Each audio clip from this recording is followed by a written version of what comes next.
In this Code Vein build guide, we'll explore just exactly how you make the Silver Spellblade build, which is a hybrid caster melee build.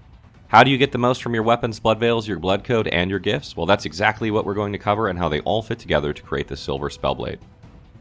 Silver Spellblades are a hybrid build that uses a mix of light gifts and melee attacks to take it to their foes. They are quick and agile, allowing them to bounce into combat, fire off a spell, and then deftly dodge away. They excel at hit-and-run tactics and can take on many enemies at once due to the AoE nature of their spells. If you want to melee and cast some spells and have tons of burst damage, then the Silver Spellblade is the build for you. There are several mage-type blood codes in Code Vein, and you won't begin the game with them all. In this section, I'll discuss which blood codes to use while you're working your way towards Eos. First up, you'll be taking a look at the Ranger blood code. Ranger might seem like a weird choice for a blood code here because it only has D+ scaling in mind, but it has excellent dexterity scaling, which is good for weapon attacks. You won't collect the spells and buffs you need for this build until a bit later anyhow, and this will keep you quick on your feet.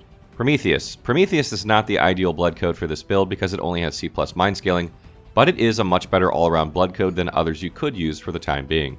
It also has useful gifts that you can master easily while using it, saving you time later. Darkseeker. Once you defeat the Insatiable Despot, you'll gain the Darkseeker blood code, and this will be your primary blood code until you gain Eos. Darkseeker has A in dexterity and B+ in mind, which is excellent for what we're trying to do. At this point, you should have a good chunk of the build taking shape.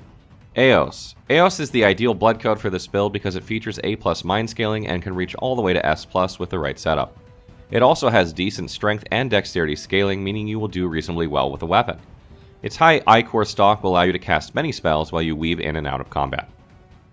Blood veils play a very important role in the effectiveness of gifts. Your blood code and blood veil work together to determine how strong your light gifts are, with your weapon having no impact.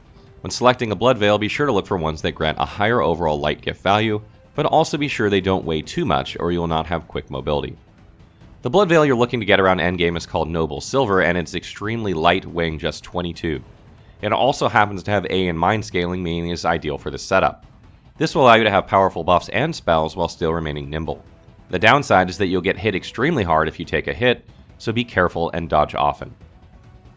Silver Spellblades will use a one-handed sword of some kind. Eos has better scaling with strength and dexterity, but strength-based weapons tend to be a bit heavier, so make sure you select one that keeps you in the quick mobility range. You're going to be buffing your weapon damage with gifts anyway, so try not to worry too much about scaling of your weapon. At endgame, I like to run Ice Blood because it's extremely fast, hits hard, and scales with all 4 damaging stats. When combined with Bridge to Glory, you can hit for over 2k per swing at level 100, and that's on one of the lightest weapons in the game. Make sure though that you have a backup for ice-resistant enemies. Gifts play a vital part of any build, but even more so in a build that relies heavily upon them like this one.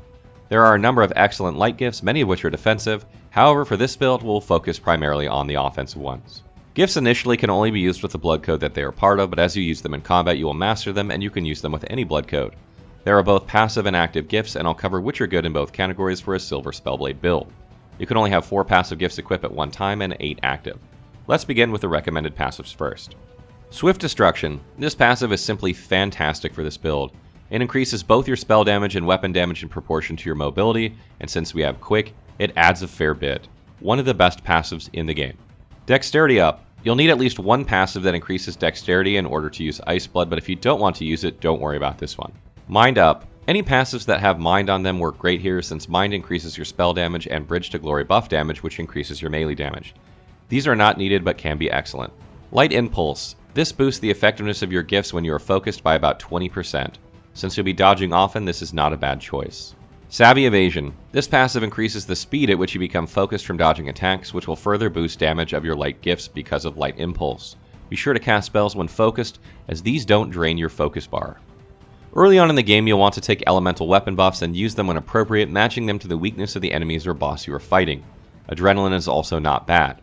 These buffs have very bad scaling, making them much more effective at lower levels than higher ones. However, they do work in tandem with Bridge to Glory, so you can buff your weapon damage considerably high. Later in the game, you will gain Bridge to Glory, and this is an insane buff that will nearly double your damage with every melee attack, and it lasts a very long time. It works well with any weapon, even those that have elements, so this will be your go-to once you get it. Blood Sacrifice is a nice addition to this build and will allow you to sacrifice HP for I-Core if you need it. It's by no means a must here because you'll be in melee range, but it can come in handy when meleeing is not as easy. I recommend using it, but it's entirely up to you. Lightning Barrage and Ice Barrage are the spells of choice, and they can hit like a truck with this setup.